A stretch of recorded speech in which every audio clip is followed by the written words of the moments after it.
ओम नमः सिद्धेभ्यः। ओम नमः सिद्धेभ्यः। ओम नमः सिद्धेभ्यः। मंगलम भगवान वीरो मंगलम गौतम मुनि मंगलम कुंद कुंदाद्यो जैन धर्मोस्तु मंगलम सर्वमंगल मांगल्यम सर्वकल्याणकारकम दानम सर्वधर्माणां जयतु शासनम जैनम जयतु शासनम जीवम दौवम जिणवरवसेण जेण नीतिष्ठं देविन्दविन्दवन्दं वन्दे तं सर्वदा शिरसा।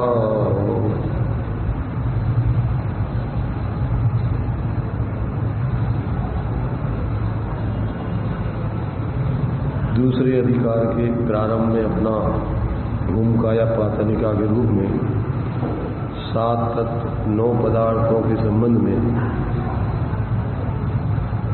ये जीव और अजीव द्रव्यों का जो वर्णन होता है वो किस रूप में होता है। वो जीव और अजीव यदि सर्वथा अपरिणामी रहें तो इन 7 तत्व 9 पदार्थों की सिद्धि नहीं होती। सर्वथा परिणामी हो तो भी सिद्धि नहीं होती। इसलिए इनका कथनचित परिणामी बने के कारण ये 7 तत्व 9 पदार्थों की सिद्धि होती है। और उस कथनचित परिणामी बने का क्या अर्थ है, उसमें इसका भी स्पष्टीकरण दिया है। तो कथनचित परिणामी बने का अर्थ है कि वो पर्यायार्थिक नए से उनका परिणमन होता है और द्रव्यार्थिक नए से वो अपरिणामी रहते हैं।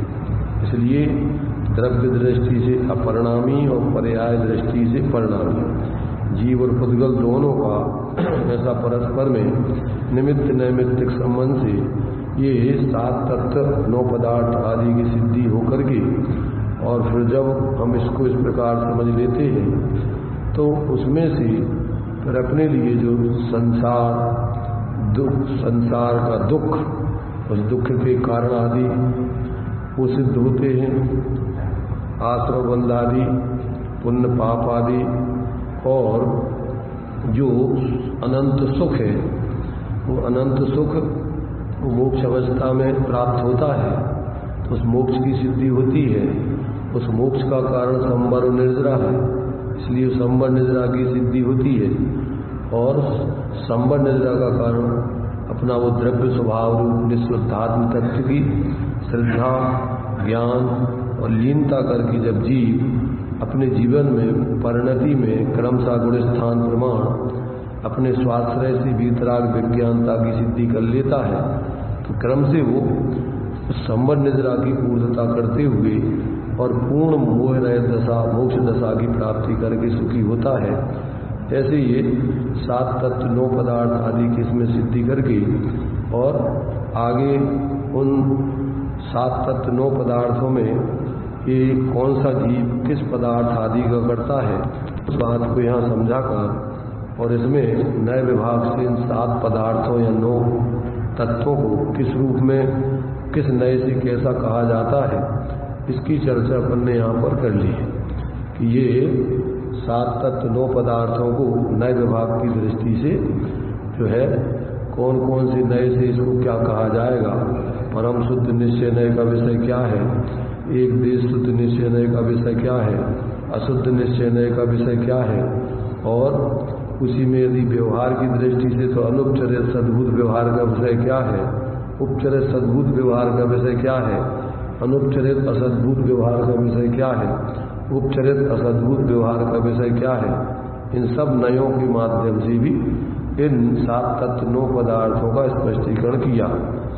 अब इस जो ये चर्चा की है अभी तक, इस पूर्वोक्त चर्चा को आगम भाषा और अध्यात्म भाषा में फिर किस रूप कहा जाता है, ये भी आज बहुत ही इसमें लोगों को समझने में बड़ा भ्रम होता है कि जब कोई बात आगम से कही जाती है तो उसी बात को अध्यात्म भाषा में किस दृष्टिकोण से कहा जाता है, तो ये विवक्षाएं समझना भी बहुत जरूरी है। अन्यथा क्या होता है कि परस्पर विरोध जैसा भाषित होता है।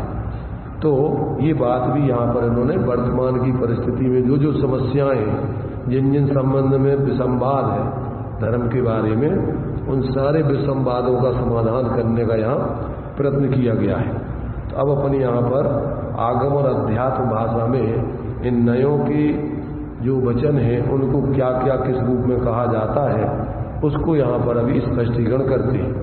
तो देखिए यहाँ 96 पेज पर नीचे का पैराग्राफ हम पढ़ रहे हैं, सबकी पुस्तकों में जहाँ जो हो देख लेना। अब पूर्वोक्त विवक्षित एक देश शुद्ध निश्चय नय को आगम भाषा में क्या कहते हैं। अब विवक्षित एक देश शुद्ध निश्चय नय अपन ने पहले पढ़ा है। विवक्षित एक देश शुद्ध निश्चय नय जो अपन ने अभी पढ़ा है, जो संवर निर्जरा और मोक्ष तत्व को यहाँ पर एक देश शुद्ध निश्चय नय के विषय में लिया है।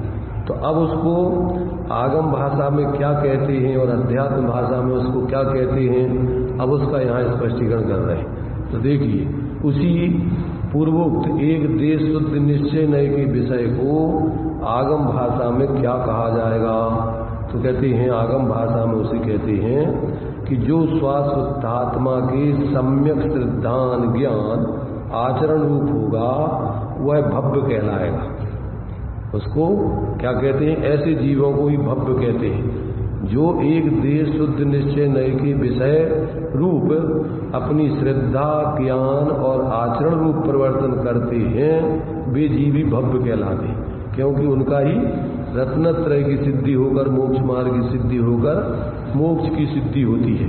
तो वो अपने उस शुद्धात्मा के सम्यक श्रद्धान ज्ञान आचरण वे जीवी भव्य इस प्रकार के भव्यत्व नामक पारनामिक भाव के साथ संबंधित उस पारनामिक भाव की व्यक्ति कही जाती है। जो उनके भव्यत्व नाम का पारनामिक भाव था, अब उसका व्यक्त अभी तो शक्ति थी, अब उसकी व्यक्ति जो है वो चालू हो जाती है। जब अपने उस निःशुद्धात्म तत्व की श्रद्धा ज्ञान और लीनता जो जीव करते हैं तो वे जीव भव्य हैं और उनके उस भव्यत्व नाम के पारनामिक भाव की अब व्यक्ति प्रारंभ हो जाती है। अर्थात भव्यत्व पारनामिक भाव की व्यक्तता अर्थात क्या, प्रगटता, यानी वो अब जीवन में उनके उसका परिणमन चालू हो जाता है। और अध्यात्म भाषा से उसे क्या कहा जाता है, अध्यात्म भाषा में उसे ही द्रव्य शक्ति रूप शुद्ध पारनामिक भाव की भावना कहते हैं। अन्य नाम से उसे निर्विकल्प समाधि अथवा शुद्धोपयोग आदि कहते हैं। इसमें आदि में अगर इसकी और विशेष देखना हो शब्द तो इसी में अपन को 56 गाथा की टीका में इस शुद्धोपयोग और शुद्धात्म भावना को और भी विस्तार में नाम दिए हैं। तो इसको भी अपन पढ़ लें ताकि किसी प्रकार से अपन को इसमें भ्रम ना रहे। अगर इन शब्दों की चर्चा होती है तो अपन को इसमें बराबर समझ में आना चाहिए कि वो उस एक बात को ही अनेक नामों से यहाँ कहा जा रहा है। तो एक बात को कितने कितने नामों से कह सकते हैं उसको देखिए। यहाँ पर ये 56 गाथा की टीका को देखेंगे।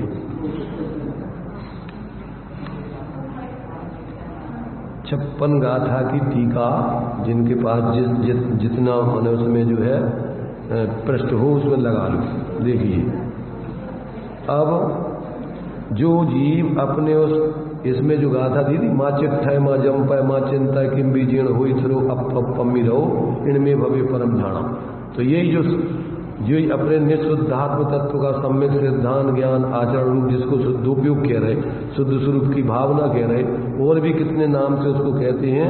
तो इसमें देखिए नीचे से पढ़ते हैं वो आत्मा जो इस प्रकार से अपने स्वरूप में स्थिर होता है। आत्मा कैसा स्थिर होता है, अपम्मी रहो सहज शुद्ध दर्शन ज्ञान स्वभावी परमात्म तत्व के सम्यक श्रद्धान ज्ञान आचरण रूप अभेद रत्नत्रयात्मक परम समाधि से उत्पन्न सर्व प्रदेशों में आनंद उत्पन्न करने वाले सुख के आस्वाद रूप परिणति सहित निजात्मा में रत परिणत तल्लीन तच्चित्त तन्मय होता है।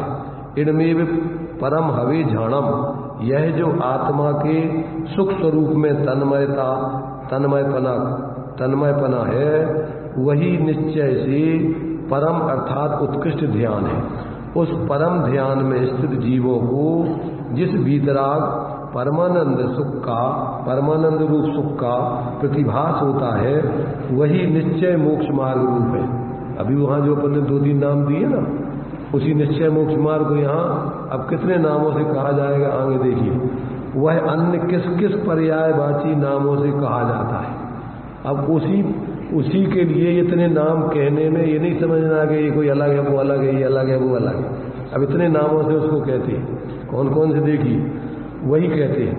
वही शुद्धात्म स्वरूप है, वही परमात्म स्वरूप है, वही एक देश प्रगटता रूप विवक्षित एक देश शुद्ध निश्चय नय से स्वशुद्धात्मा के संवेदन से उत्पन्न सुखामृत रूपी जल के सरोवर में रागादि मल रहित होने के कारण परमहंस स्वरूप है। इस एक देश व्यक्ति रूप शुद्ध नय के व्याख्यान को परमात्म ध्यान भावना की नाम माला में यथा संभव सर्वत्र योजन करना। अब उसी के नाम माला में बता रहे कितने नाम कह सकते हैं। कौन से? वही जो एक देश व्यक्ति रूप शुद्ध नय का जो व्याख्यान उधर अपन ने पढ़ा, संवर्ण निद्रा मोक्ष तत्व रूप, उसको क्या कहा जाता है अध्यात्म भाषा में? तो ये परमात्म ध्यान भावना, और उसको अब नीचे जो नाम दे रहे हैं उसकी नाम माला बता रहे हैं।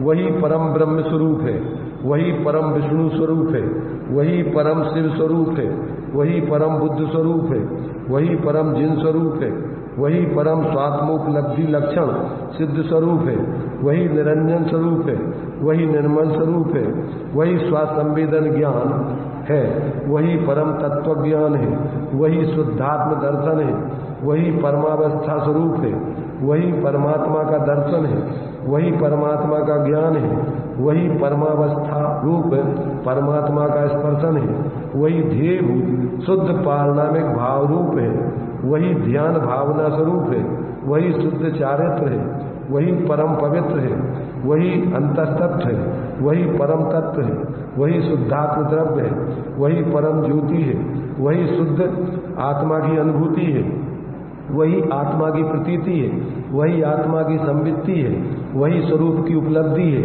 वही नित्य पदार्थ की प्राप्ति है, वही परम समाधि है, वही परमानंद है, वही नित्यानंद है, वही सहजानंद है, वही सदानंद है, वही शुद्धात्म पदार्थ के अध्ययन रूप है, वही परम स्वाध्याय है, वही निश्चय मोक्ष का उपाय है, वही एकाग्र चिंता निरोध ध्यान है, वही एकाग्र चिंता निरोध है, वही परम बोध है, वही शुद्धोपयोग है, वही परम योग है, वही भूतार्थ है, वही परमार्थ है, वही निश्चय पंचाचार है, वही समय सार है, वही अध्यात्म सार है, वही समता आदि निश्चय सदावश्यक स्वरूप है, वही अभेद रत्नत्रय स्वरूप है, वही वीतराग सामायिक है, वही परम शरण है, वही उत्तम है, वही मंगल है, वही केवल ज्ञान की उत्पत्ति का कारण है, वही समस्त कर्मों की क्षय का कारण है, वही निश्चय चतुर्विध आराधना है, वही परमात्मा की भावना है,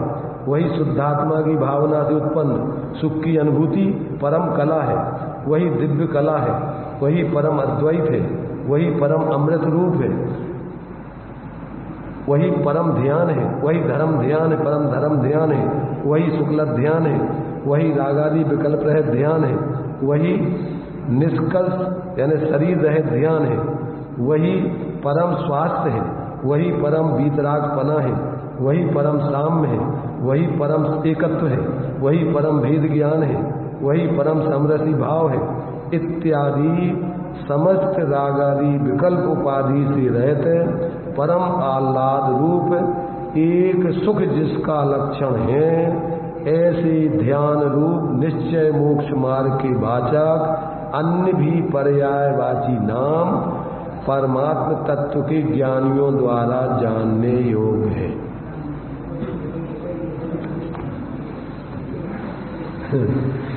अब समझ लो अपन एक एक शब्दों में जो ऐसा नहीं वो ऐसा नहीं। अब कितने उसको नाम दे सकते हो, अभी और छोड़ दिए, और भी जो अध्यात्म के ज्ञानी लोग उसका नाम कहें वो भी लगा लेना। ये तो हमने तुम्हें वानगी के रूप में थोड़े से बताया। तो देखो यहाँ पर अभी अपन देखो जो अभी हमने पढ़ाया, जो अध्यात्म भाषा में जो भव्यत्व भाव की व्यक्ति है उसी को ये भव्यत्व भाव की व्यक्ति कह रहे, उसी को अध्यात्म भाषा में उसे ही द्रव्य शक्ति रूप शुद्ध पारणामिक भाव की भावना, ये भी उसमें लिखा है। और अन्य नामों से उसे निर्विकल्प समाधि अथवा शुद्धोपयोग आदि कहते हैं। अब इसको देखो क्या कह रहे हैं, क्योंकि ये जो शुद्ध आत्मा की भावना है वो मुक्ति का कारण है। मुक्ति का कारण क्या है? भावना भवनाशिनी और भावना भवकारिणी। ऐसे अपने शुद्ध स्वरूप की भावना संसार के नाश का कारण है। अब लोगों की छोड़ो, अपने दिमाग में भ्रांति नहीं रहनी चाहिए। जो लोग बेचारे जानते नहीं, अभी उनने ये पढ़ा ही नहीं ग्रंथ, उनको अभी ऐसे कोई निर्णय ही नहीं है। अब वे तो जो सुनी सुनाई बाहर में आपस में एक दूसरे की चर्चाएं वो करते। अपन तो यहाँ आगम आचार्य भगवान की वाणी के आधार से निर्णय कर रहे हैं। अपन यदि ये निर्णय कर लेंगे तो अपन किसी के कहने से भ्रमित नहीं होंगे। कौन क्या कह रहा है वो जाने, क्योंकि वो तो कसाय से बोल रहा है, उसको तो कोई निर्णय और आत्मकल्याण तो करना नहीं है, उसको तो एक दूसरे का विरोध करना है। इसलिए यहाँ कोई विरोध के लिए चर्चा नहीं, ये तो जिसको कल्याण करना है उनके लिए चर्चा चल रही है। और ये ईमानदारी से अपन को समझकर अपने जीवन में प्रयोग करो और उसका आनंद लो। कौन क्या कह रहा है वो जाने। अपन देखते मोक्ष मार्ग में अपन महापुरुष ज्ञानियों के भी कितने कितने प्रकार से लोग क्या क्या कहते रहते। उनका काम कहने का है, उनका काम जीने का है, तो वो अपने आराम से जीते मस्ती में, उनको कोई चिंता नहीं। क्यों? कि भाई वो जो शांति जिसमें है वो उस प्रकार जी रहे। अब कौन क्या कह रहा है वो तो वो जाने, उनको क्या उससे लेना देना।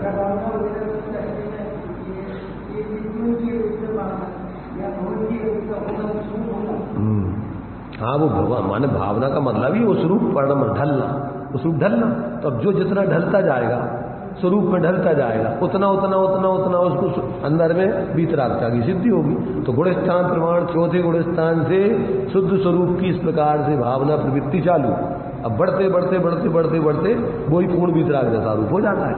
तो मोक्ष मार्ग तो वही है कि जहां से चालू जैसे दूज का चांद इतना से निकलता, वो निकलते निकलते निकलते फूल चंद्रमा हो जाता है। तो वो दूज का चांद अलग है और पूर्णमासी का चांद अलग है कि दो चांद है क्या?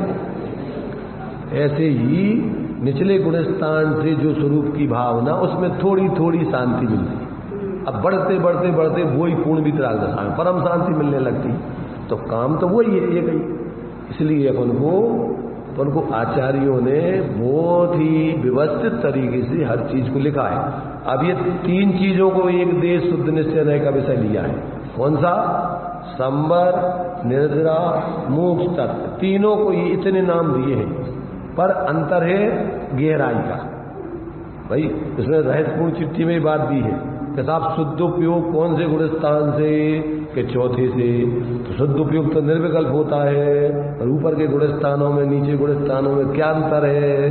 तो उन्होंने कहा लीनता का अंतर है। और नीचे गुणस्थान वालों को जल्दी जल्दी स्वरूप की लीनता नहीं होती है। विकल्प बाहर के विकल्पों में बहुत समय उलझे रहते हैं, कभी सामायिक आदि काल में वो अपने स्वरूप की भावना भाती है। तो नीचे के गुणस्थान वालों को बहुत समय के अंतराल से स्वरूप की माने अंदर में स्वरूप की ध्यान की स्थिति बनती है, पर ऊपर के गुणस्थान वालों को तो बहुत जल्दी जल्दी बनती है और उनकी गहराई बहुत होती है, उसमें उनको आनंद बहुत आता है। इनके लिए आनंद थोड़ा कम आता है, पर जो स्वरूप ध्यान है वो एक ही उसका सबका विषय है। इसलिए अपन को जो दूज का चांद है और पूर्णमासी का चांद है वो चांद एक ही है, दो चांद नहीं है। परंतु अंतर काय का है कि वो एक देश थोड़ा सा खुला है अब वो ही चांद खुलते खुलते खुलते पूर्णमासी का चांद बन जाता। ऐसे ही कौन उसे करो, बिना संकल्प के बैठ ध्यान में चले जाओ, चाहे संकल्प, उसे कभी मतलब नहीं है। सामायिक का मतलब क्या होता है ये तो बताओ। जहां पर राग द्वेष मोह से रहे शांति से बैठ जाओ, उसका नाम सामायिक। अपन पढ़ते सामायिक की परिभाषा क्या है भाई? सामायिक माने साम्य भाव, जिसमें आपके मोह राग द्वेष के परिणाम नहीं हो रहे, उसका नाम सामायिक है। अब हाँ, मोह खो बीड़ो अपनो ही परिणाम हो समो, मोह क्षोभ से रहित।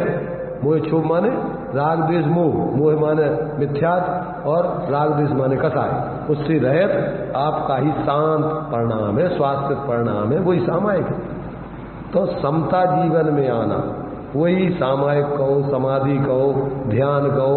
अब उसको नाम क्या देना ही बता रहे ना, अपन एक नाम के पीछे पड़ गए। वो उसको नहीं ये कहना तो उसको ध्यान कहना, तो उसको सामायिक कहना, तो उसको समाधि कहना, तो उसको शुद्ध उपयोग कहना, तो उसको स्वरूप की भावना कहना, तो स्वरूप का अब वो क्या कहना तुम जानो, परंतु उसमें तुम्हारे लिए अंदर में कसाय शांत होकर आपको अपने स्वरूप से अंदर में जुड़ान होने चाहिए। अरे कुछ भी अंतर नहीं है, एक गुण के आधार पर उसको सम्यक्ताचरण कह रहे, और सभी गुणों के आधार पर माने स्वरूप की दृष्टि से उसको अभी बता रहे ना, उसी को शुद्धात्म तत्व की प्रतीति कहते हैं, उसी को संवेदन कहते हैं, उसी को शुद्ध उपयोग कहते हैं, उसी को। अब विवक्षाएं अंतर है उसमें, कभी द्रव्य स्वभाव की तरफ से बात करते, कभी पर्यागी, कभी एक गुण की तरफ से, कभी सभी गुणों की। तो अभी बात तो एक ही है। तो सम्यक्ताचरण क्या है? अरे सम्यक्ताचरण माने सम्यक आचरण, सम्यक आचरण माने स्वरूप का आचरण। तब भी शब्द पकड़ करके अपन क्या करते हैं, भ्रमित होते रहते हैं। इसलिए क्या है कि ये अपन को उलझना नहीं है, अपन को तो उसका प्रयोजन समझ करके अपना कल्याण करना है। तो करना है तो आचार्य ने लिखा है कि भैया ना अपने लोगों से ना दूसरे लोगों से विसंवाद मत करो। क्यों? विसंवाद करने से राग द्वेष होता है। किसी में दिया है आगे, अपन ने पढ़ा था, अभी देखो पीछे पीछे पढ़ के आए थे।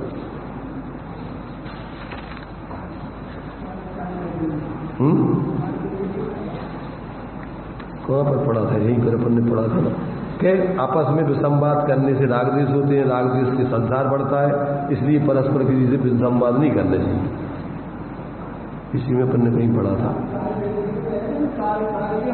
हाँ जिसमें भी हाँ से पढ़ा हो, कहाँ? हाँ काल द्रव्य के उसमें पढ़ा था।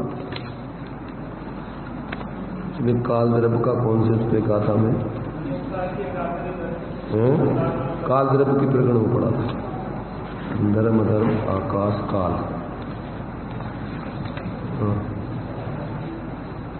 ये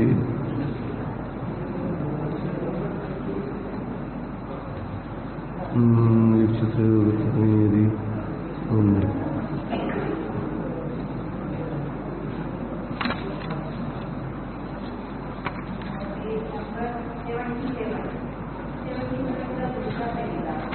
सेवन की सेवन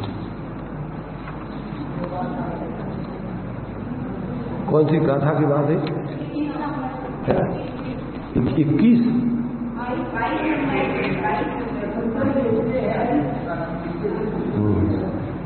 हाँ जी देखिए, हाँ ठीक है, 77 पेज है इसमें, पुरानी पुस्तक। देखिए यहाँ तात्पर्य यह है कि काल द्रव्य तथा अन्य द्रव्य में परमागम की अविरोध। अब यहाँ कह रहे हैं कि तुम एक दूसरे के कारण से नहीं, आगम में अपन को विरोध नहीं है, आगम में जो लिखा है उससे निर्णय करके। तो काल द्रव्य तथा अन्य द्रव्य के संबंध में भी परमागम के अविरोध रूप से विचार करना, परंतु वीतराग सर्वज्ञ का वचन सत्य है, इस प्रकार मन में निश्चय करके विवाद नहीं करना। किस लिए? क्योंकि विवाद करने से राग द्वेष होते हैं और राग द्वेष से संसार की वृद्धि होती है। तो अब आचार्य अपन को कहते हैं कि जीव नाना कर्म नाना लब्धि नाना विद कही, अतएव वर्जित बाद है निज पर समय के साथ। चाहे अपने मत के लोग हों चाहे अन्य मत के लोग हों, किसी से भी अपन को विसंवाद नहीं करना चाहिए। अपन देख लो आगम में, अपन अपने जीवन में प्रयोग करो, बढ़िया शांति जी। कौन क्या कह रहा है अपन को उसकी चिंता नहीं, भगवान ने क्या कहा, आचार्यों ने क्या कहा, अपन उसको आधार बना करके जियो। तो ये अपन को इस प्रकार यहाँ ये जो जीव इस प्रकार अपने आगम और अध्यात्म से सुमेल बना करके और जब वस्तु तत्व का निर्णय करके अपने जीवन में जीता है तो उसके जीवन में सच्चे अर्थों में मोक्ष मार्ग की सिद्धि होकर, सच्चे सुख की सिद्धि होकर, क्रम से संसार का भाव होकर और उस परम सुख रूप मोक्ष की सिद्धि हो जाती है। उसमें कोई दो राह नहीं है। इसलिए अपन को विसंवाद नहीं करना चाहिए। अपन ने पढ़ लिया, अपने जीवन में प्रयोग करो, अपन को किसी को सिद्ध नहीं करना है। क्यों? भगवान भी किसी को सिद्ध नहीं कर सकते। भगवान उपदेश दे सकते, किसी को मनवा नहीं सकते। चलिए आगे देखिए। तो अब ये इस प्रकार अनेक शुद्धोपयोग आदि अनेक नामों से कहते हैं। अब यहाँ कह रहे देखिए वो भावना कैसी है, क्योंकि भावना मुक्ति का कारण है, अतः शुद्ध पारनामिक भाव भेय रूप है, ध्यान अथवा भावना रूप नहीं है। ऐसा किस लिए? खुलासा समाधान। ध्यान अथवा भावना रूप पर्याय विनाशिक है और वह शुद्ध पारनामिक भाव तो द्रव्य रूप होने से अविनाशी है। यहाँ तात्पर्य यह है, मिथ्यात्व रागादि विकल्प जाल रहित निःशुद्धात्मा की भावना से उत्पन्न सहजानंद जिसका एक लक्षण है, ऐसे सुख के संवेदन रूप जो भावना है वह मुक्ति का कारण है। उस भावना को कोई पुरुष किसी अन्य नामों से कहते हैं, जो भी हमने बताए कितने नाम, और भी नाम माला में और जो बहुत से हो जाएंगे कहते हैं। इस प्रकार पूर्वोक्त प्रकार से अनेकांत के व्याख्यान से सिद्ध हुआ कि आश्रव, बंध, पुण्य और पाप ये चार पदार्थ जीव और पुद्गल के संयोग परिणाम रूप जो विभाव पर्याय है उससे उत्पन्न होते हैं। कौन से चार पदार्थ? कौन से? आश्रव, बंध, पुण्य और ये पाप, ये जीव और पुद्गल के संयोग रूप परिणाम से विभाव परिणाम पर्याय रूप उत्पन्न होते हैं। और संवर, निर्जरा तथा मोक्ष ये तीन पदार्थ जीव और पुद्गल के संयोग रूप परिणाम के विनाश से उत्पन्न विवक्षित स्वभाव पर्याय द्वारा उत्पन्न होते। विवक्षित माने संवर, निर्जरा एक देश और मोक्ष पूर्ण शुद्ध पर्याय। इस प्रकार से ये अपने लिए दूसरे अध्याय में 7 तत्व 9 पदार्थों के संबंध में जो अनेक प्रकार की भ्रांतियां हैं वो पहले दूर करके अब जो है आचार्य देव इन 7 तत्व 9 पदार्थों की सिद्धि करने के लिए आचार्य नेमिचंद सिद्धांत देव ने जो गाथाएं दी हैं अब सूत्रों के माध्यम से स्पष्टीकरण करेंगे।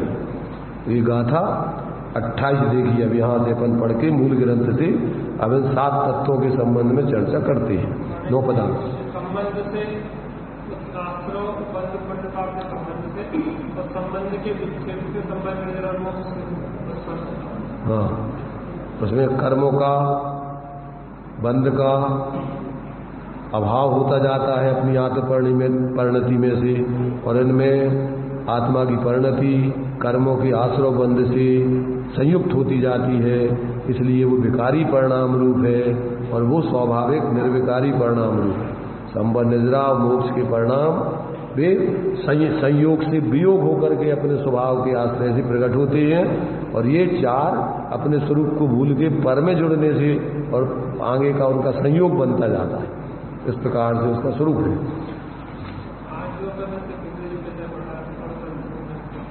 कौन सा विषय? अब संक्षेप में तुम ही बताओ। हमने तो विस्तार में कर दिया उसको, संक्षेप में तुम बताओ क्या पढ़ा है इसमें। भाई हमने तो इतना उसको विस्तार, संक्षेप तो पहले से ही बता देते। अब विस्तार इसलिए कि तुम्हारे संक्षेप में समझ में नहीं आया तो उसको विस्तार किया है, अब फिर उसको संक्षेप में करो तो उसका सार क्या है? अरे अंत में तो ये मुख्य समाचार कह रहा है, सारांश रूप में तो कहीं न। देखो अंत में जो है इतना बताने के बाद उसका ही पूरा का पूरापन को सारांश दे दिया कि इस प्रकार से ये सिद्ध हुआ। ये अंत में ये सारांश ही निकाला संक्षेप में। इस 7 तत्वों में से अपन को अनेकांत के व्याख्यान से क्या सिद्ध हुआ कि ये 4 अपने लिए ये है आश्रव बंध और पुण्य और पाप छोड़ने लायक है। क्यों कि इससे संसार बढ़ता है, ये संसार के कारण है। और अपने शुद्धात्म तत्व के अवलंबन पूर्वक जो स्वरूप की आराधना है वो आपके लिए संसार के अभाव रूप है। तो अपने में जितना जितना अपन सुकड़ते जाएंगे उतना उतना आप संवर निद्रा और मोक्ष के नजदीक होते जाएंगे, और जितना जितना बाहर फैलते जाएंगे उतने उतने आप अपने से दूर होते जाएंगे। इसलिए अपन को बार बार बाहर से हट करके अपने स्वरूप में जुड़ने के लिए बार बार अपने उपयोग को पर पदार्थों में माँ चिट्ठय माँ जम्पय माँ चिंत किम बीजेण हो अप्पा अप्पम्मी रहो इनमें भवे परम झाणम और माँ मुज्जय माँ रज्जय माँ दुष्य इट अनिट अत्थेसु किसी भी पदार्थ में मोह मत करो, राग मत करो, द्वेष मत करो। क्या करो? विचित्र झाणप्य सिद्धि। तो आपको निर्विकल्प विचित्र माने चित्त रहे, और विचित्र माने धर्म ध्यान और शुक्ल ध्यान, अनेक प्रकार के धर्म ध्यान शुक्ल ध्यान। विचित्र माने अनेक प्रकार भी होता है, और विचित्र माने चित्त रहे, शांत अपने स्वरूप की सिद्धि हो जाएगी। तो इसलिए पदार्थों की दृष्टि से किसी में मोह राग द्वेष मत करो, और अपने अवलंबन की दृष्टि से पर पदार्थों का अवलंबन मत करो, मन का, वचन का, काय का। माँ चिट्ठय माने शरीर से चेष्टा मत करो, यानी अपने उपयोग को शरीर की क्रियाओं में मत जोड़ो। माँ चिट्ठय माँ जम्पय, आप अपने वचनों के माध्यम से उपयोग को उन शब्दों में मत जोड़ो। और माँ चिंता है, अपने मन का अवलंबन लेके और विकल्पों में मत पड़ो। तो क्या करो? अप्पा अप्पम्मी रहो। क्या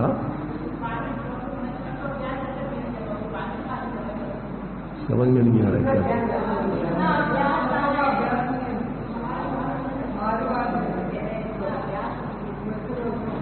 अभ्यास नहीं है इसलिए तो कह रहा क्या उसका अभ्यास करो, ये कह रहा क्या?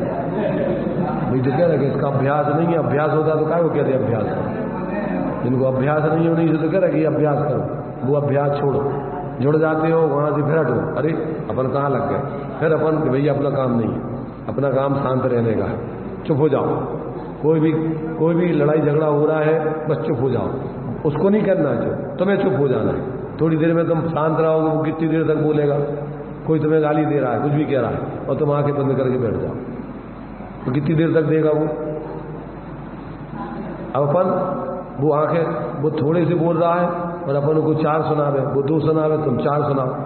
वो थोड़ी सी आंखें खोलो तो ऐसी फाड़ के देख लो। वो थोड़ा सा एक उंगल ये बताए तो तुम ऐसा झापड़ा बताओ ना। तो क्या होगा? तो मतलब ये है कि इससे आपकी अभ्यास अपन को वहां से हटने, अपन को उल्टी आदत है कि अपन को थोड़ी सी होती तो तनक से जुड़ने में इतना बात का बतंगड़ बना देते, चीखने चिल्लाने लगते, अरे भैया मर गए, अरे खा हो गए। थोड़ी सी बात नहीं हुई कि धमाल पट्टी चालू कर देते। इसलिए अपन को कोई भी बात हो जाए उसमें ज्यादा उलझो मत, जो कुछ भी भैया ठीक है, चलो तुम्हें जो बोल लिया, तुम बड़े बन जाओ, हम छोटे हो गए, कोई बात नहीं। अब क्या झगड़ा है? अब हर व्यक्ति सोचता है मैं बड़ा हूं, मेरी चले, चल भाई तेरी चला ले, चल हम नहीं चला रहे, तब बस खत्म काम। और तू नहीं चला, तेरी क्या चलेगी, मेरी चलेगी, तू कहाँ लगता है? मैं बड़ा बाप का हूं, तू छोटे बाप का है। तो कहे नहीं, तू छोटे बाप का, मैं बड़ा बाप का हूं, झगड़ा खत्म। इसलिए अपन को सारे समाज अपने अज्ञानता से पैदा होते हैं। विवेकी जीव महापुरुषों को कोई गाली देता है, उसको कोई अंतर नहीं पड़ता, बेचारा ये अपना परिणाम बिगाड़ रहा है, दुखी हो रहा है, अपन काय को इसमें जोड़े, बेकार है। विवाद उस तरफ देखते ही नहीं है। मुनिराज को कोई गाली दे तो क्या करते मुनिराज? खड़े हो जाते, क्या कह रहा है? अरे वे सुनते ही नहीं है, वे अपने ध्यान में, चिंतन में, स्वाध्याय में अथवा ध्यान में बैठ जाते। कितनी देर तक देगा? गाली यावत एक है, लौटत हो अनेक, और जो गाली लौटे नहीं रहे एक की एक। उसने दी, अब तुमने बोले ही नहीं, तब द्वारा उसकी हिम्मत ही काय के लिए बोलेगा? कितनी देर तक बोले, खत्म। और वो दे रहा है, अपन जब ले ही नहीं रहे तो वो गाली कहाँ जाएगी, वापस उसी के पास। तो अब वो क्या है, कुछ नहीं, और अपन जबरदस्ती उसको थोड़ी सी बात को और लंबा चौड़ा बड़ा करके, नहीं नहीं उसने ऐसा नहीं किया था, इन चीज़ों में अपन बड़ा चढ़ा के, धर्म की बात है, बड़ा चढ़ा के नहीं बताएंगे। यहाँ जो चर्चा चलेगी तो अपन धर्म की बातों को संक्षेप को विस्तार करके नहीं समझाएंगे, और संसार की बात है, इतनी सी बात हुई उसको बतंगड़ बना के बताएंगे, नहीं नहीं उसने ऐसा नहीं ऐसा कहा था, उन्होंने नहीं ऐसा कहा था। ये सब अपन को अभ्यास यही करना है कि जब अपन को कोई विषमवाद होने वाला हो तो वहाँ चुप हो जाओ। 100 दवाई की एक दवाई है, कौन सी? सारी लड़ाइयों को शांत करने का एक ही उपाय है, चुप, बोलना ही नहीं। फिर क्या होगा? कब तक कौन क्या कहेगा, जिसको जो कहे वो जाने, अपने आप शांत हो जाएगा। चलिए, तो ये जो है ये अपन को इस प्रकार से सभी परिस्थितियों में अपन को शांत रहने का अभ्यास करना चाहिए। अपना स्वभाव शांत निराकुल है, तो अपन को शांत निराकुल रहने का ही हर समय अभ्यास करो। व्यर्थ में विसंवाद और कसायों का अभ्यास, मोह का अभ्यास मत करो। ज्ञान करो, ज्ञान अभ्यास करो। कोई गाली दे रहा है तो उसको जानो, अपना ज्ञान जानने का स्वभाव है, जानो कैसे कैसे कैसे कैसे वो परिणाम बिगाड़ रहा है, कैसे कैसे परिणाम बिगाड़ के अपने परिणाम बिगाड़ करके गाली का अवलंबन लेकर कैसा दुखी हो रहा है। अब देखो, आप गौर से देखते रहो, जानते रहो, उसमें अपन को कुछ सोचना नहीं है, सिर्फ ज्ञाता दृष्टा बन के उसकी शक्ल देखते रहो। फिर क्या होगा? कुछ नहीं बोलना, कुछ नहीं है, आपको बस देखते रहना है शांति से। फिर क्या करें, क्या होगा? थोड़ी देर में अपने आप शादी, तो बेशरम आदमी, इसमें कोई असर नहीं पड़ता। ध्रुव स्वभाव है हमारा स्वभाव शांत रहने का है।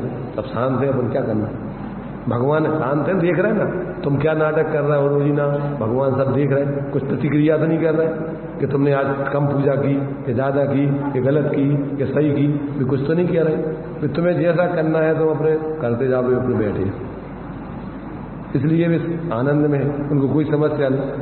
अब कोई जोर से घंटा बजा रहा है, अगर वे प्रतिक्रिया करने लगे तो क्या, भैया शांति से हमें शांति से तो रहने दो सब।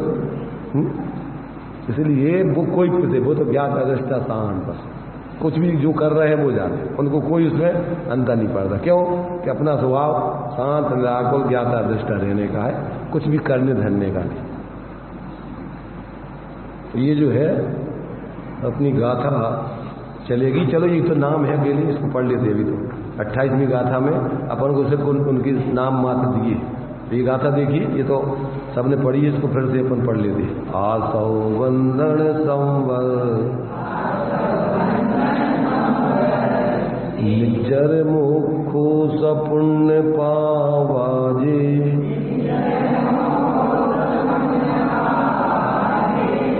जीवा जीव विशेषा ते विसमासीन परिणामो। क्या कह रहे हैं इसमें? आश्रव बंध संवर निर्जरा मोक्ष पुण्य पाप सहित, ये क्या है? जीव और अजीव के विशेष जानना चाहिए। जीव और अजीव माने पुद्गल, अजीवों में धर्म आकाश काल नहीं। जीव और पुद्गल की विशेष माने उनकी पर्याय, अवस्थाएं, उनका परिणमन जानना चाहिए। कौन से? आश्रव बंध संवर निर्जरा मोक्ष पुण्य और पाप, ये जीव का परिणामों रूप परिणमन है, और पुद्गल कर्मों का भी ये कर्मों के रूप में आश्रव बंध संवर निर्जरा मोक्ष पुण्य और पाप, ये उन पुद्गल कर्मों की वर्गणाओं का भी ये 7 प्रकार से पर्याय में पुद्गल वर्गणाओं का परिणमन होता है, ऐसा जानना चाहिए। तो इस प्रकार से अब कहते हैं कि उनके विशेष को, पर्याय को, परिणमन को, ये सब पर्यायवाची। अब उन्हें भी कहते हैं आचार्य देव कि हम तुम्हें संक्षेप में समझाते हैं। अब इसका देखिए, इन्होंने थोड़ा सा क्या लिखा, ये टीका में एक सामान्य जानकारी दी है इनकी, उसको पढ़ लेते हैं। आश्रय माने निराश्रय स्वासंवेदनसी विलक्षण शुभाशुभ परिणाम द्वारा शुभ और अशुभ कर्मों का आना, वह आश्रय जानना। बिल्कुल संक्षेप में उसकी परिभाषा है। क्या दिया? निराश्रय स्वासंवेदनसी विलक्षण। आत्मा कैसा है? आत्मा निर्विकल्प शांत है। अब उसका संवेदन नहीं करके जीव क्या करता है? उससे विपरीत परावलंबन करके जब शुभ अशुभ परिणाम रूप प्रवृत्ति करता है तो शुभ अशुभ कर्मों का आना आत्मा में होता है, उसका नाम आत्मा। शुभ अशुभ कर्मों के आने में 8 कर्म आ जाएंगे। 4 घातीय कर्म अशुभ रूप ही है और अघातीय कर्मों में अशुभ भी है शुभ भी है, इसलिए शुभाशुभ कर्मों में 8 कर्मों का आश्रय आ जाएगा उसमें। इसलिए अपने परिणामों के द्वारा शुभाशुभ परिणाम अशुभ परिणाम ये सब मिथ्यात्वरति प्रमाद कसाय माने पूर्वक योग आदि प्रवृत्ति है। अशुभ माने अपन को तीव्र कसाय मिथ्यात पूर्वक तीव्र कसाय की परिणति, और फिर उसमें अपन जो है सम्यक पूर्वक और फिर अपन मंद कसाय रूप प्रवृत्ति करते जाते हैं। तो उसमें सामान्य रूप से तो घातीय कर्मों का तो आश्रय जब तक कसाय जब तक रहती है, परंतु अघातीय कर्मों में फिर पाप प्रकृतियों का आश्रय नहीं होके पुण्य प्रकृतियों का आश्रय होता है। ऐसा उसमें सामान्य रूप से जानना। गुण स्थान प्रमाण करणानि योग में उसमें कौन सी प्रकृतियों की बंध विच्युति किस गुण स्थान में होती है, किस गुण स्थान में आश्रय कौन कौन से भावों से आती है, वो सब विस्तार में दिया है। अपन तो यहाँ तो अभी शॉर्ट में उसकी परिभाषा दी है, तो संक्षेप में सब विस्तार गर्भित है। तो ये आश्रय बंधन किसे कहते हैं? बंध रहित शुद्धात्म तत्व की उपलब्धि रूप भावना से भ्रष्ट हुए जीव को कर्म के प्रदेशों के साथ संश्लेष संबंध होता है, वह बंध कहलाता है। वन जीव को जो अपनी शुद्धात्म तत्व बंध रहित, अपना आत्मा कैसा है? निर्बंध स्वभावी है। तो ऐसे निर्बंध स्वभावी शुद्धात्म तत्व की उपलब्धि नहीं करके, ऐसी भावना नहीं भाकर और उससे भ्रष्ट होकर माने फिर अपने स्वरूप से विपरीत प्रवृत्ति करता है। नीचे नंबर यहाँ मुख्य रूप से मिथ्या दृष्टि जीवों का कथन किया है, क्योंकि वे शुद्धात्म तत्व की उपलब्धि रूप भावना से भ्रष्ट हैं। अशुद्ध निश्चय से जो रागादि रूप भावबंध है, वह भी शुद्ध निश्चय नय से पुद्गल ही बंद है। निश्चय नय से पुद्गल का ही बंद है। इस द्रव्य संग्रह गाथा 16 की टीका में यहाँ से दिया है। तो ये जो है यहाँ पर क्या है? मुख्य रूप से जिसको अपने स्वरूप का बिल्कुल भी लक्ष्य नहीं है, तो वो मिथ्या दृष्टि पूर्ण भ्रष्ट है। सम्यक दृष्टि तो चारित्र संबंधी अस्थिरता है, परंतु वो स्वरूप से पूरा भ्रष्ट नहीं होता है। वो तो अपनी शुद्धात्मा की प्रतीति और ज्ञान करते हुए अनंतानंदी कसाय जन अपने स्वरूप में स्थिर है, इसलिए उसको शुद्धात्म तत्व की उपलब्धि से भ्रष्ट नहीं कहा जाए। उसको तो अभी चारित्र संबंधी जितनी जितनी अस्थिरता है उतना उतना आश्रय बंद होगा, और विस्तार उसमें गुण स्थान प्रमाण समझना। तो यहाँ तो सामान्य परिभाषा है। तो ऐसे क्या है? बंध रहे शुद्धात्म तत्व की उपलब्धि रूप भावना से भ्रष्ट हुए जीव को कर्म के प्रदेशों के साथ संश्लेष संबंध होता है, वह बंध कहलाता है। संबर कर्म के आगमन को रोकने में समर्थ स्वानुभव रूप से परिणमित जीव को शुभाशुभ कर्मों के आगमन का निरोध वह संवर जानना। छडाला में यही परिभाषा दी है। जिन पुण्य पाप नहीं कीना आत्म अनुभव चित दीना तेने ही विधि आवत रोके संवर लय सुख अव। इसी का उनने पद्य अनुवाद किया है। देखो उनने अपने मन से एक भी शब्द नहीं लिखा छडाला। अब निज्जर, निज्जर किसे कहते हैं? शुद्धोपयोग की भावना से, शुद्धोपयोग की भावना के सामर्थ्य से नीरस हुए कर्म पुद्गलों का एक देश खिर जाना, वह निर्जरा कहलाती है। क्या कहलाती है? निर्जरा। शुद्धोपयोग की भावना की सामर्थ्य नीरस हुए कर्म पुद्गलों का एक देश खिर जाना वह निर्जरा है। और मोक्ष जीव और पुद्गल के संश्लेष रूप बंध का नाश करने में समर्थ निःशुद्धात्मा की उपलब्धि रूप परिणाम वह मोक्ष जानना चाहिए। अब सपुण्य पावादि जो उपरोक्त आश्रवादी पदार्थ पुण्य पाप सहित हैं, विपुण्य पाप सहित ही ये है सब, के भी समासेण परिणामो। जिस प्रकार पहले जीव और अजीव पदार्थों का व्याख्यान किया है उसी प्रकार उन आश्रव आदि पदार्थों को भी संक्षेप में कहते हैं। वे कैसे हैं? जीवा जीव विशेषा, जीव और अजीव के विशेष हैं। जीव और अजीव के विशेष कैसे हैं? चैतन्य भाव रूप हैं वे जीव के विशेष हैं, और चैतन्य के अभाव रूप हैं वे अजीव के विशेष हैं। विशेष का क्या अर्थ होता है? विशेष का अर्थ पर्याय है। विशेष माने क्या होता है? उसकी पर्याय, अवस्था, परिणमन, उत्पाद, व्यय, ये जो है ये उस विशेष का अर्थ होता है। चैतन्य रूप अशुद्ध परिणाम जीव की पर्याय हैं।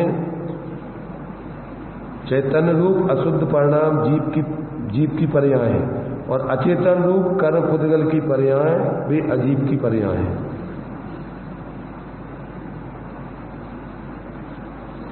अशुद्ध क्या है? इन्होंने जो है जीव की चैतन्य रूप अशुद्ध परिणाम, एक मिनट ऊपर इन्होंने जो है क्या लिखा है, एक मिनट देख लें संस्कृत में इन्होंने क्या दिया है। चैतन्य अशुद्ध परिणाम जीवस्य अचेतना, और क्या है?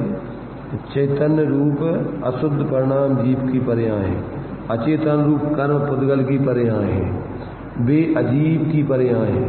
इस प्रकार अधिकार सूत्र रूप गाथा पूर्ण हुई। तो यहाँ पर जो है, यहाँ परिणाम का अर्थ विशेष बने, जो विशेष का अर्थ होता है विशेष रूप से परिणाम।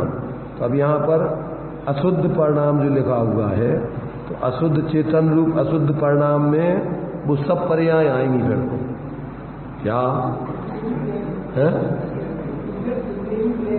नहीं, पुद्गल की नहीं, यहाँ तो चेतन रूप अशुद्ध परिणाम जीव की पर्याय है। तो माने यहाँ पर्याय का अर्थ, तो यहाँ पर उसकी विशेष का अर्थ तो पर्याय है। तो यहाँ पर माने यहाँ अशुद्ध रूप जीव के, चेतन रूप अशुद्ध परिणाम और शुद्ध परिणाम दोनों को तो जीव की पर्याय में लेना है। परंतु यहाँ इन्होंने चैतन्य शुद्ध परिणाम जीवस्य, अशुद्ध परिणाम जीवस्य, तो अशुद्ध परिणाम है वो तो जीव के हैं ही, परंतु साथ में संबंध, निद्रा और मोक्ष रूप जो परिणाम है वे भी जीव ही के, तो वहाँ पर उनको वो भी समझना। और ऐसे यहाँ पर जो है क्या है कि जो अचेतन रूप कर्म पुद्गल की पर्याय हैं वे अजीव की पर्याय हैं। इसमें अचेतन रूप कर्म पुद्गल की पर्याय वे अजीव की पर्याय हैं। तो यहाँ तो सामान्य लिख दिया, और यहाँ इन्होंने चैतन्य रूप जीव के परिणाम तो जीव की पर्याय है। तो यहाँ पर अशुद्ध परिणाम जो लिखा है वो थोड़ा लोगों को कंफ्यूजन करने वाला है। माने जीव के शुद्ध परिणाम हो चाहे अशुद्ध, पर यहाँ पर उन्होंने शुद्ध परिणाम में ले लिया आत्मा के त्रैकालिक स्वभाव को, और पर्याय मात्र को उन्होंने काय में ले लिया, वो उसमें उन्होंने कर्म की सापेक्षता आने से उसके लिए उन्होंने विशेष परिणामों को विपरिणाम ले लिया, विशेष प्रकार के परिणाम। तो ये माने वो जो है यहाँ पर चूंकि वो त्रैकालिक शुद्ध परिणाम की अपेक्षा उसको उस रूप में उन्होंने ले लिया, तो वो विवक्षाएं कहाँ कौन सी है वो समझ लेना। माने जीव की जितनी भी कर्म सापेक्ष अवस्थाएं होती हैं वे जीव की हैं, ऐसा समझना है। यहाँ पर अशुद्ध का मतलब अकेले आश्रव बंध और पुण्य पाप के परिणाम नहीं लेना है, यहाँ तो संबंध, निद्रा और मोक्ष के परिणाम भी लेना, ये सब उसमें घर में समझ लेना। इस प्रकार अधिकार सूत्र रूप गाथा पूर्ण हुई। अब 3 गाथाओं द्वारा आश्रव पदार्थ का व्याख्यान करेंगे। उसमें प्रथम भावाश्रव और द्रव्याश्रव के स्वरूप की सामान्य सूचना है ना, सामान्य स्वरूप बताएंगे। अभी तो अपन यहीं इसको विराम लेते हैं, टाइम अपना हो चुका है। चलिए,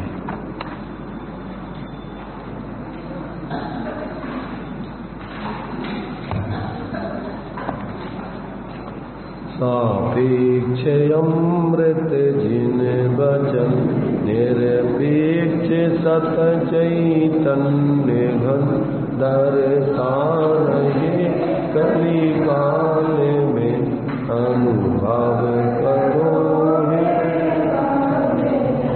तीर्थंकरो विरह यदि ना रहे ये जिन वचन तो स्वकर हित कैसे करे इस जगत में फिर भव्य जन अज्ञान बस भ्रमिति रहे अशुभत सदा ही दुख सही धन धन है वे जीव जो जिन वचन सुन हित करे।